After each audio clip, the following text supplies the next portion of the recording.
Today's episode isn't about celebrity gossip. It's about growth, identity, and self-awareness. And why we're going to discuss this today is that have you ever noticed that some of the most successful people in the world still seem restless? Like they're still searching for something, or they still have something to prove? And sometimes underneath it all, they're just really unhappy. That realization hit me hard while reading Will, the autobiography by Will Smith. Because underneath all the fame, underneath the movies, underneath the charisma and the confidence is ultimately a story about fear, a story about identity, a story about childhood wounds becoming adult ambition. And honestly, I think millions of people are living that same story right now without even realizing it. Today, I want to talk about 10 lessons that can help us become not just more successful, but more whole. Let me ask you this right before we jump in. Who really are you without the applause? Welcome to another episode of the Leading Life Podcast, where we talk practical wisdom for leadership and life. I'm your host, Andy Zook, and I've learned that leadership is about how we show up for people, how we navigate change, and how we continue growing.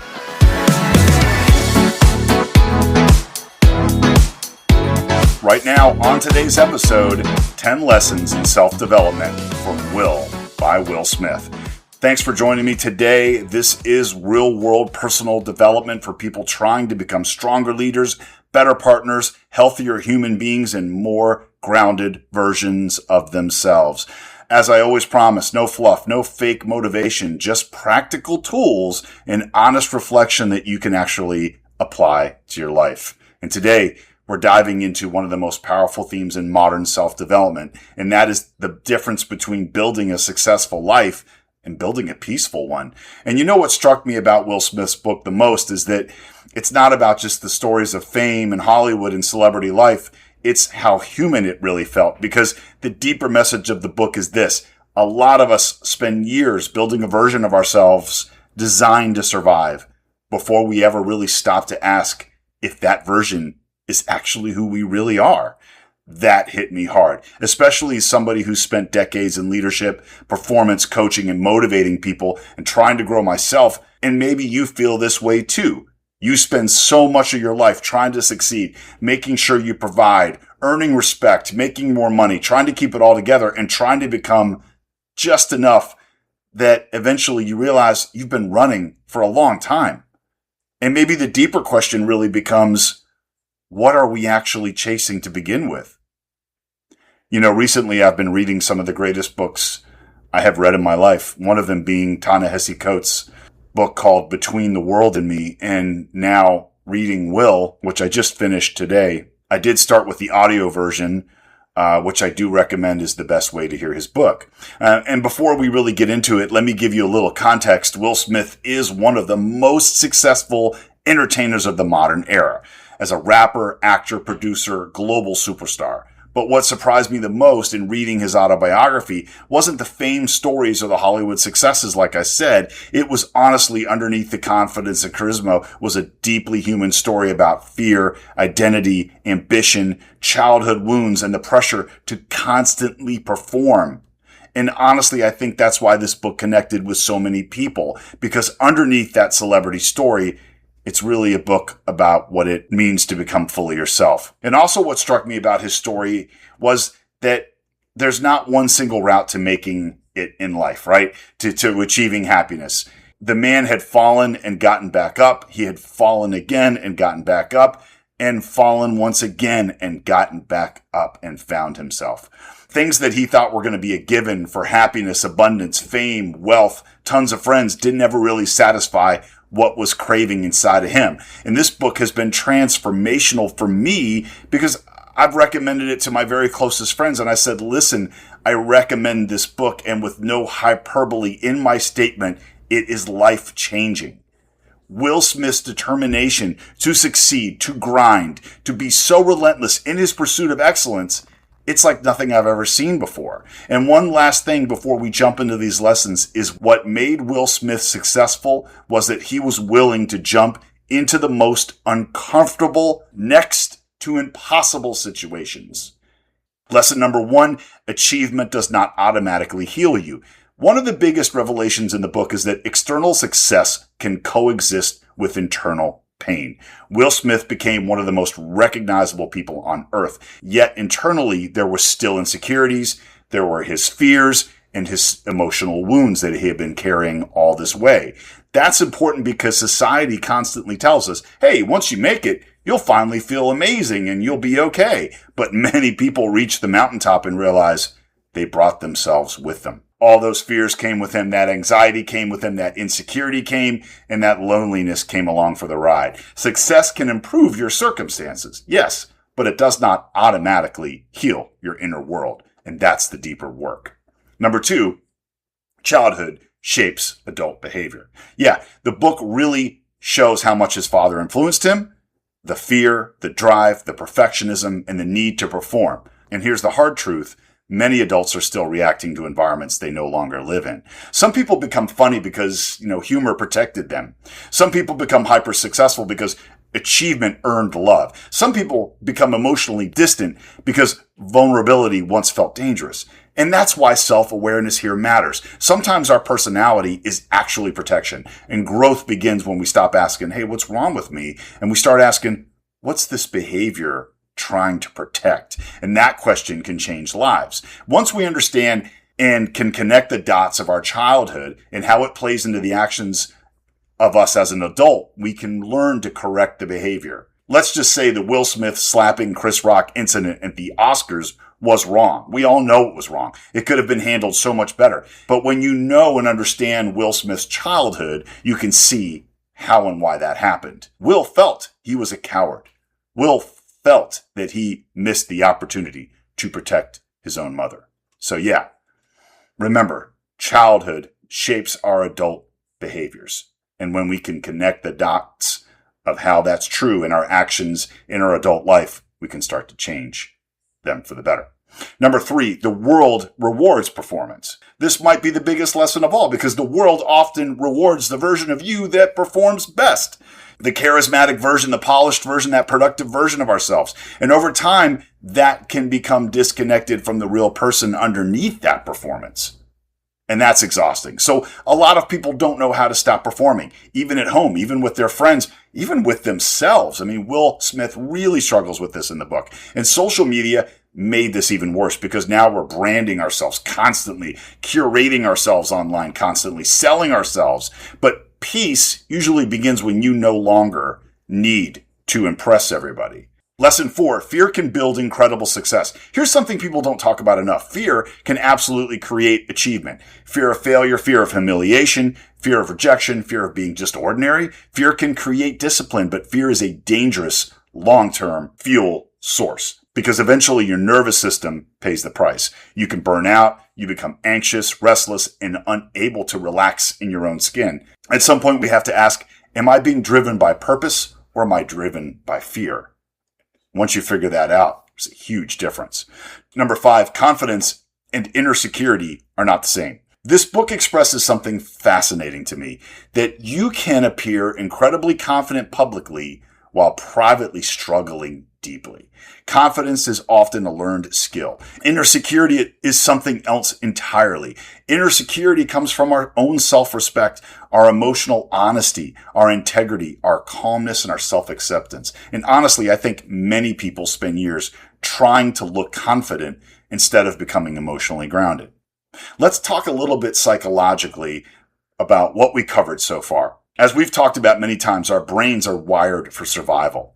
They're wired for validation and belonging. And when we receive praise, we gain achievement, we get the applause or that recognition, the brain releases dopamine. That creates reinforcement. So if your identity becomes tied to external validation, your brain starts craving it repeatedly. I need more applause. I need more success. I need more approval. And the scary part is eventually silence can just feel completely uncomfortable. Stillness can drive you crazy because your nervous system became addicted to momentum and validation. That's why learning to sit quietly with yourself matters so much, without performance, without distraction, without applause. Number 6, You cannot control everything. Another huge theme in the book is control, trying to control outcomes, trying to control people, trying to control their perceptions of us, and trying to control the relationships in our life. But eventually life humbles all of us. Something I always say is, we were in high school and we all fell into cliques, and I'm still friends with my high school class, close with a lot of them. And we all went out into life. We all got punched in the face, and now we're all on the same page. And I wish I could tell every young person that all that clique stuff through middle school, high school, and into college is just garbage. It doesn't matter. Because you know what? We're all going to go out into the jungle. We're going to get hurt, and it's going to humble us very fast. Some things cannot be managed into perfection like we think. And honestly, many high achievers struggle with this concept because control creates that temporary comfort. But long term, it creates exhaustion. Part of maturity is learning that not every opinion matters. Not every conflict needs you to win. Not every uncertainty requires panic. Sometimes peace enters when control leaves. There is a part in the book where Will has made it huge in every possible way. I mean, like 10 incredible blockbuster movies, one after the other, successful with rapping, successful with TV, so on. And he's sitting at the breakfast table with his kids, and his daughter Willow looks at him and she says, "Daddy, I'm so sad." So Will's like, "What do you mean?" She's like, "I'm sad for you because you have this perfect picture in your head of what our family should look like, and it's not who we are." I mean, just hearing that from your own daughter, that's pretty shattering. But recognizing that the universe is full of infinite possibilities and learning to open your hands to accept new things rather than clinging too tightly to what you currently have is really the lesson. So remember, you cannot control everything. All right, number 7, relationships are the real wealth. Yeah, I mean, life experience teaches many people is human connection matters more than status. And I can tell you that 100%. I agree. The connections with the humans in my life are everything. Everything else is secondary. And at the end of life, nobody's going to wish that they looked more important. They're going to wish they had loved better, listened better, been more present, and spent more time with people they really cared about. That's the real wealth. And honestly, this may be one of the biggest wake-up calls for anybody listening. You start realizing that time is precious. It's happening now. And the people that you are blessed with in your life that love you, they are precious. Make sure you make the time to invest in those relationships. Number 8, radical honesty changes everything. Yeah. One reason this memoir connected so deeply with people and myself is because it's very vulnerable. It's not perfect. It's not polished. It's human. Growth accelerates when denial ends. And look, that's uncomfortable because honesty forces us to confront stuff we don't want to, right? Our ego, insecurity, resentments, fear, unhealthy habits, emotional avoidance. But healing starts where honesty begins, and you can't change what you don't acknowledge. Number 9, reinvention is always possible. Yeah, my wife was telling me about someone in their 80s that just started painting, and they're like famous online now, like selling paintings and Instagram and YouTube and all this. One thing I deeply believe is that human beings are capable of transformation at almost any stage of life. And this book reinforces that. You are not trapped in one identity forever. We can all evolve, grow, learn, create, change direction, become calmer, become wiser, become healthier. Too many people psychologically retire long before life is over. Don't do that. I want you to stay curious, stay teachable, stay evolving. Number 10, inner peace may be the highest form of success. This may be the deepest lesson in the entire book because real success might simply be knowing yourself, living honestly, loving with all your heart, being emotionally free, and sleeping peacefully at night. Not constantly proving, constantly performing, constantly chasing the next thing. Just staying aligned. That's powerful. All right, and here's your leadership edge for this episode. A lot of high-performing people secretly feel they are only valuable when they're producing. I don't want you to fall into that trap because that mindset creates exhausted leaders, disconnected marriages, anxious achievers, and emotionally empty success. Remember, your value as a human being can not only exist in what you accomplish, because eventually the applause will go away, the titles will change, the audience will move on. And if you've never built an inner foundation, you can collapse underneath the weight of your own identity. The strongest leaders are not the loudest. They're the most grounded. So here's a couple questions that I want you to sit with this week. Be great if you wrote it down and wrote what comes up top of mind, journal through. What part of myself am I still trying to prove? What fear has secretly driven my ambition? Who am I when nobody is watching? What actually brings me peace? And lastly, am I building a successful life or am I building a meaningful life? Those could be uncomfortable questions, but they're life-changing if you think about it. Go through those. You can pause.